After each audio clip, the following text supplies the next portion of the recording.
Now that we know that objects that are moving in a circle are always accelerating in that radial direction, they're always accelerating towards the center, they always have a centripetal acceleration. Now that we know that, we can start asking ourselves, what does that mean about the forces acting on the object? So let me just remind you, anytime we have an acceleration, we also have a net force in the direction of the acceleration. So what we've seen previously, when an object is speeding up, that means you accelerate in the direction of your velocity. That also means there's a net force in the direction of your velocity. That's what causes you to speed up. When you slow down, it means that there's an acceleration opposite the direction of your velocity. And now we can say that also means there is a net force in the direction opposite of your velocity. And the new part is we can say when an object is turning but keeping the velocity constant, that means that the acceleration is perpendicular to the velocity. And now we can say that also means there's a net force perpendicular to the velocity. So what I want to do just to help you understand it is just for a second forget about acceleration. And I just want you to think, if something is speeding up, there has to be a force pushing on it in the direction that the object is moving. That is how an object speeds up. When a force pushes in the direction the object is moving, it will speed up.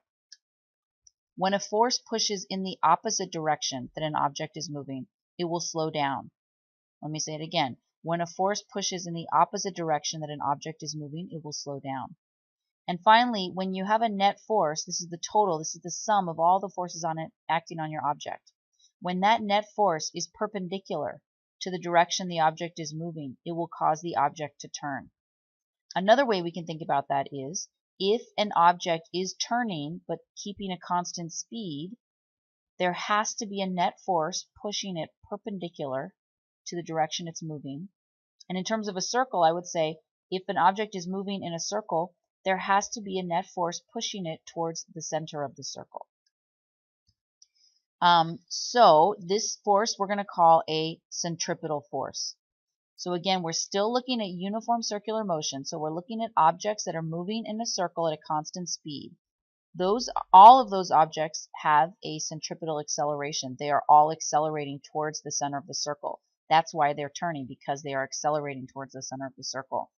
And if there is that acceleration towards the center of the circle, there also has to be a net force pushing them towards the center of the circle. And we're going to call that force the centripetal force. Now, this is not a new force. It's not like, what forces do we know? We know tension, normal force, gravity, friction. And the centripetal force is not like those forces because it's not something new. This is just a label.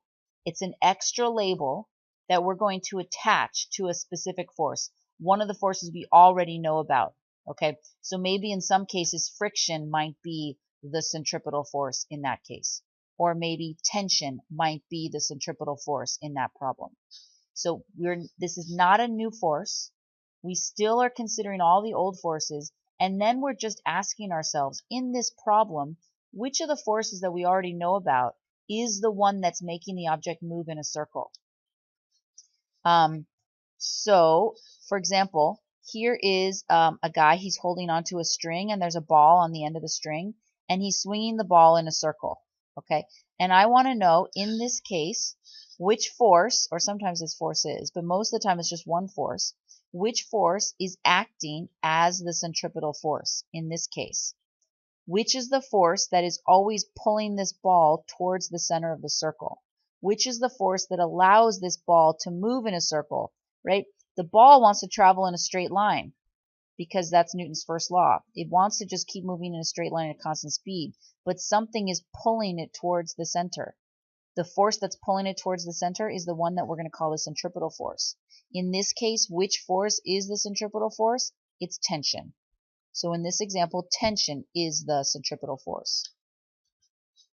Let's consider these kids on a swing ride. Okay, so they're all attached, they're sitting on swings, the swing ride's going to spin around, and all the kids move in a circle.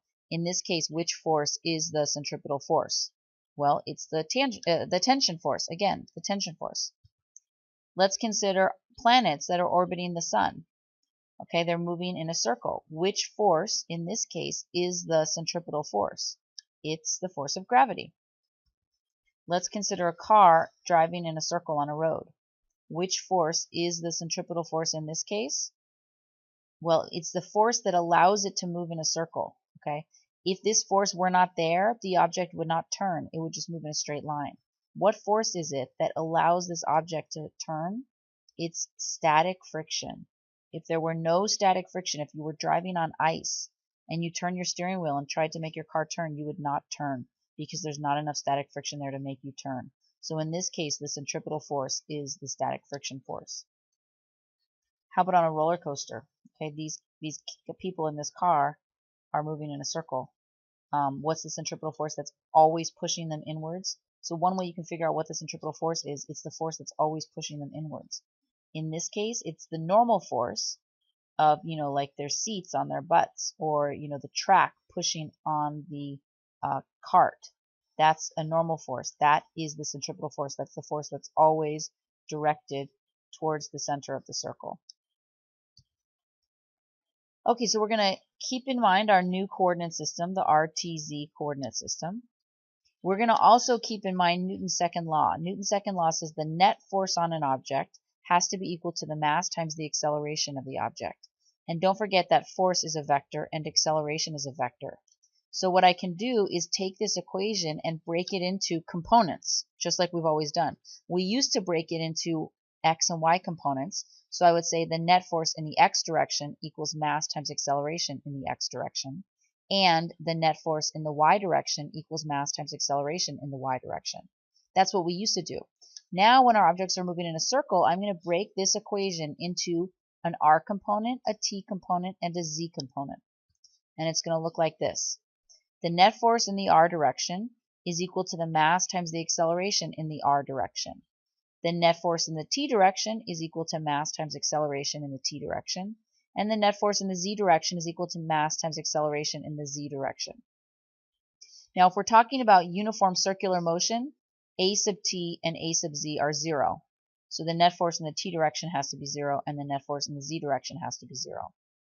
But anytime you have an object moving in a circle, the acceleration in the r direction, that's the thing that we call centripetal acceleration. Anytime an object is moving in a circle, a sub r is equal to v squared over r.